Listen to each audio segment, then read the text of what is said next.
Hello everyone, this video has been made in response to a contest that's going on in the Anima International Discord, where everyone has been tasked with making characters, dungeons, adventures, monsters, whatever else, in support of a faction, and I am supporting the Black Sun faction. They're clearly the best one in the game, in the lore. And I'm going to not explain to you why, but I'm going to explain to you what you have before you. I've made a bit of a character slash NPC slash monster that could be utilized as an enemy for the party. Maybe he's a part of the party, who knows? But they're a pretty versatile character. This is a level 2 warrior, so it's nothing that's too crazy. You can do this pretty early on in the game. As long as you're level 2, you can pull off this build fairly easily.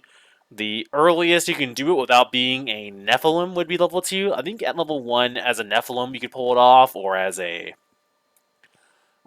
full-blooded race. But I didn't want to go that route. I want to make a human, because I wanted to be as accessible as possible. And I feel this is a pretty good, entry-level character for someone who wants to play something a little spicy, but not too spicy.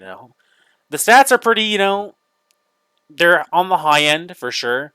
You can't really make this person without having some decently high stats. These physical stats could be reduced. The only one that's really important is the dexterity that you'll need to be at 11. But beyond that, the high intelligence and high-ish power are pretty important for the build. But other than that, you don't need too much to make this work fairly well. This character has the Gift, which allows him to cast spells, Magic Nature, which gives him more Xeon per level, Social Position to be a member of the Black Sun, and Aptitude in a Subject Occult.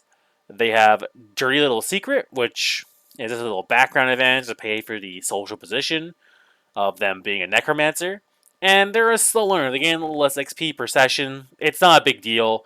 You will gain that experience back fairly quickly. And it's probably worth because you're saving a bunch of DP not buying Xeon as this character. Because Xeon's real expensive as a warrior. They have decent attack and block for their level. They have high dex, so they'll have higher than average in most characters that they'll encounter. Their secondary abilities are fairly sparse. They have Notice and Search. They also have Occult, which is weird for a warrior, but important for this kind of build. And they have the Marionette Construction skill, which is necessary for the impossible weapon Marionette, or Gemini as it's called. And that's what the character is based on, is using a marionette as a member of the Black Sun and making it in a creative way. So we have use of key and inhumanity, just so we can make the puppet. That's about it. We're not too invested in the key yet. If you were building this character further, you would want to get Present Exclusion, Aura Extension, Key Transmission, and a few other ones in the passive tree. You might make some technique later, or not. Maybe you'll go more into the magic end. It's up to you. Our marionette is very simple. I could have made a better one with their skill if I assume they roll at 50 at character creation to make their marionette for the 120 tier, but I went one tier below that where they get one extraordinary feature, just to show you how good the basic marionette really is. So this is a marionette that is basically a +5 longsword that you get at character creation while only giving it a +0 weapon. It doesn't stay in the rules that you have to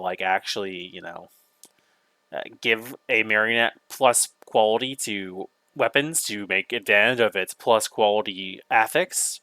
I imagine it's reflected by the marionettes just working better in combat rather than your weapon being better in its hands. It has 120 attack and 120 defense when you're using it. It does have a defense malice, but I have counteracted by giving Marionette a shield. I believe, though, its speed would be affected, so it'd be -20 on its speed, not 0. It'd be a bit slower. But it's effectively like you using a sword and shield yourself, but your shield will be the one defending you, and it's got 60 life points, which is pretty good. Primary attack type cut, present 35, 8 breakage, from being a +5 weapon, which early game is really good. You want to break through enemies' armor to kill them better.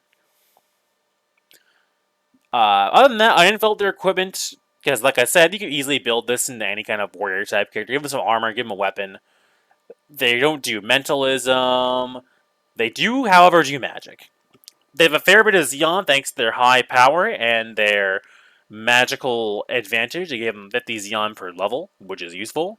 And they bought 4 MA multiples, which gives them a +40 to their regeneration. Not to their charging, though.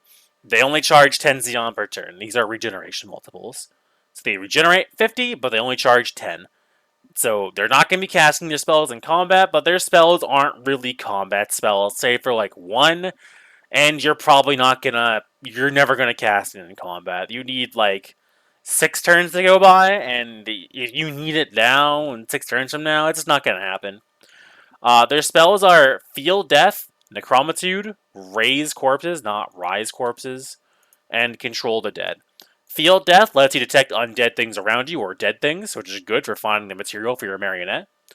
Necromitude, since your marionette's made of flesh and dead material, will heal your marionette when it's injured, allowing you to better repair it without expending more resources. You use Raise Corpses to give yourself some undead to make the marionette out of. This is a good way to get the material out of the ground, or just to have it to follow you around, or whatever you want to use it for. Just a useful spell. And finally, Control the Dead, so you can control these raised bodies better, and also potentially get some control over the undead you might find in the field. The issue with this kind of build is that you will be sparse on secondary abilities because you've had to build into magic a fair bit just to be able to pull off this kind of niche, weird little build. But I think it's kind of cool. It's a different way to play a martial character with a bit of spice to them, and to get a early game impost weapon that I find isn't chosen very often. Actually, it's not the most powerful one, but it's definitely unique and flashy. If you're playing this character or using them as a monster, you would definitely want them to have something to store their marionette in. Maybe a coffin they carry around if you want to go for the edgy anime aesthetic, or maybe a gourd, or maybe you have a cart you travel with that carries it under a tarp. There's lots of places you can store it. But you definitely don't want to walk around in public with this guy. If he has his marionette out, he's gonna scare people, horrify them. He has effectively a zombie on strings with him at all times.